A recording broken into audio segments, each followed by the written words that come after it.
एक भारतीय जनता पार्टी के वर्कर से मेरी शाहजहांपुर में बात हुई, उनका कहना साहब कि हम हर बार पब्लिक का गुस्सा झेलते हैं क्योंकि हम वोट मांगते तो हम जाते हैं तो लोग कहते हैं आ गए दोबारा महंगाई बढ़ा करके। तो ये मैं ये नहीं कह रहा हूं कि भारतीय जनता पार्टी, समाजवादी पार्टी, कांग्रेस से भी लोगों की शिकायतें थी कि भाई ये विपक्ष क्या कर रहा है, विपक्ष एक्टिव क्यों नहीं है, विपक्ष इनका मुकाबला करने के लिए तैयारी क्यों नहीं करता।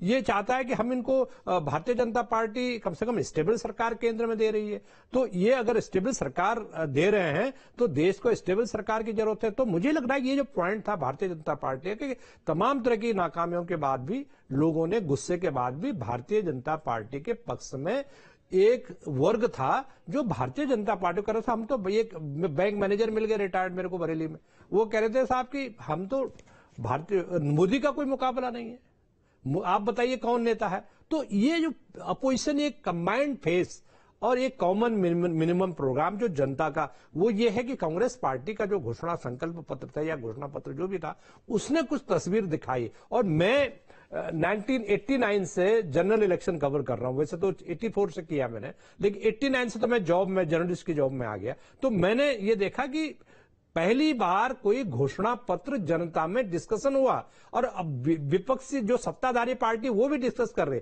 और जो सत्ताधारी पार्टी का जो घोषणा पत्र है उस पर कोई चर्चा नहीं होती, क्योंकि उसने उन मुद्दों को, महंगाई के, बेरोजगारी के मुद्दों को, मुझे लग रहा है कि ये चीजें जनता में कहीं ना कहीं असर हुई हैं, और जनता के जो मुद्दे थे वो डोमिनेट किए हैं अभी तक का। ऐसा ये जो रुझान है, मैं ये नहीं कह रहा हूं कि ये रुझान फाइनल रुझान होने वाला है, मैं ये नहीं कह रहा हूं कि भारतीय जनता पार्टी कमजोर होकर उभरेगी। भारतीय जनता पार्टी को मतलब इग्नोर नहीं किया जा सकता, उसकी स्ट्रेंथ जो ताकत है, उसकी संगठन और साधनों की जो ताकत है, उस ताकत को इग्नोर नहीं किया जा सकता, क्योंकि साधनों का चुनाव में बहुत बड़ा महत्व होता है, और ये भारतीय जनता पार्टी वाले जानते हैं कि कितना महत्व होता है। तो मैं ये मानता हूं कि ये जो लड़ाई है, आर्थिक मुद्दे, जनता के मुद्दे और भारतीय जनता पार्टी के बीच में। जी सर, उमाकांत सर, कई बार जब गठबंधन के नेताओं से सवाल पूछा गया कि आप लोग नहीं लड़ रहे, तो वो कह रहे हैं कि हम कहां लड़ रहे हैं, जनता लड़ रही है। जी का नतीजा कहा जा सकता है।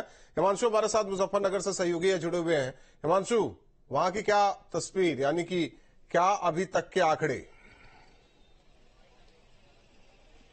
बिल्कुल, देखिए, अगर मुजफ्फरनगर की बात करें तो यहां से भाजपा प्रत्याशी जो मंत्री भी हैं केंद्र सरकार के अंदर, संजीव बालियान, वो आगे चल रहे हैं। जो पहला राउंड निकल कर आया है 1600 वोटों से वो आगे हैं। उसके अलावा दूसरे नंबर पर बात करें तो समाजवादी पार्टी से जो प्रत्याशी हैं हरिंद्र मलिक, वो दूसरे नंबर पर बने हुए हैं। तीसरे नंबर पर जो दारा सिंह प्रजापति हैं, बसपा कैंडिडेट, वो यहां पर हैं। लेकिन फाइट सीधे तौर पर समाजवादी पार्टी हरिंद्र मलिक और सीधे तौर पर बीजेपी प्रत्याशी के अंदर मानी जा रही है, संजीव बालियान के अंदर मानी जा रही है। और जो अब शुरुआती रुझान आने शुरू हुए हैं, क्योंकि यहां पर थोड़ी टेक्निकल इश्यू आया था, उस वजह से यहाँ के जो रुझान है उनमें थोड़ी देरी हुई है। पहला ही राउंड अभी निकलकर सामने आया है। अब जैसे जैसे राउंड खुलेंगे, क्योंकि 24 राउंड के अंदर टोटल यहाँ पर काउंटिंग होनी है, तो उसके बाद तकरीबन 1.5 घंटे हमें इंतजार करना होगा कि लीड किसकी ज्यादा होती है। तब ये कहना स्पष्ट हो पाएगा कि यहां से कौन आगे चल रहा है, कौन जीत की तरफ आगे बढ़ रहा है। लेकिन जिस तरह से शुरुआती रुझान आए हैं तो कोई ज्यादा मार्जिन नहीं है। लेकिन हाँ, पहले राउंड के अंदर जरूर संजीव बालियान 1600 वोटों से तकरीबन